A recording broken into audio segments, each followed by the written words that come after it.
Hey Buffalo, do you want to rock and roll all night and party every day this summer? Well, guess what? There are concerts happening everywhere. I mean, locally, out in Lockport, the Tonawandas, down by the waterfront.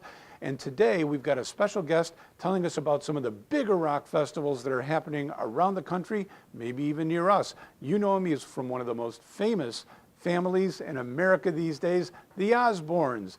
Jack Osbourne's with us. Welcome, Jack. Hey, Brian, how's it going? Jack, you know, concert festivals have been with us for a long time, it seems. You know, you look back, there was the US Festival, and of course the granddaddy of them all, Woodstock.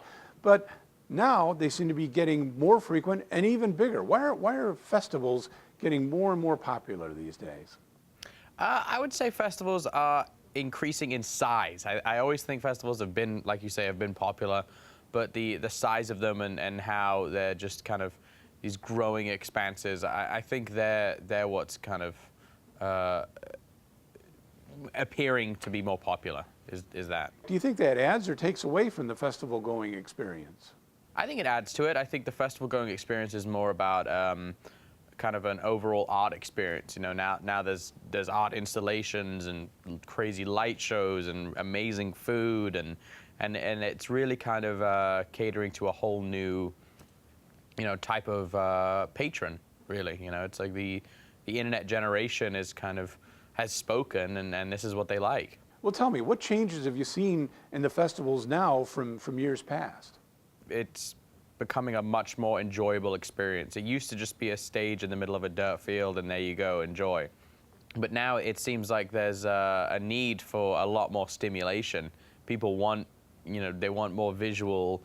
And you know, they want to touch and feel and taste and smell and I think that's kind of all coming into effect now with the festival experience. Well, Jack, over the years we've seen your family and yourself all over TV, but now you're affiliated with Fuse. What's your role there at Fuse? I'm the senior West Coast correspondent, and that means I kind of cover anything music news on the West Coast. Well, Jack, I think everybody wants to know, what are you listening to these days? Man, I'm all over the place with music. I tend to listen to a lot of satellite radio.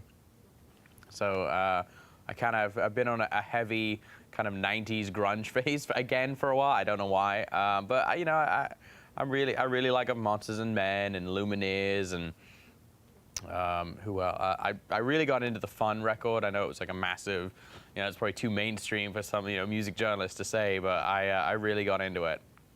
Well, and you've been involved with a lot of media projects. What other television projects have you been working on?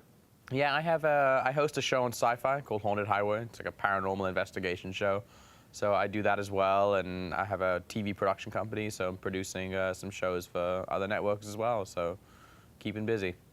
Well, Jack, we really appreciate you being with us today. But first, before we go, tell us, where else can people get more information about concerts and what you're doing at Fuse? Viewers can go to fuse.tv, and then there's the Fuse News page within the main page. So it's all there. Well, thanks again. Everybody get out there and enjoy the summer concert season. Jack Osbourne, thank you very much for joining us on the Kiosk Presents. Thank you.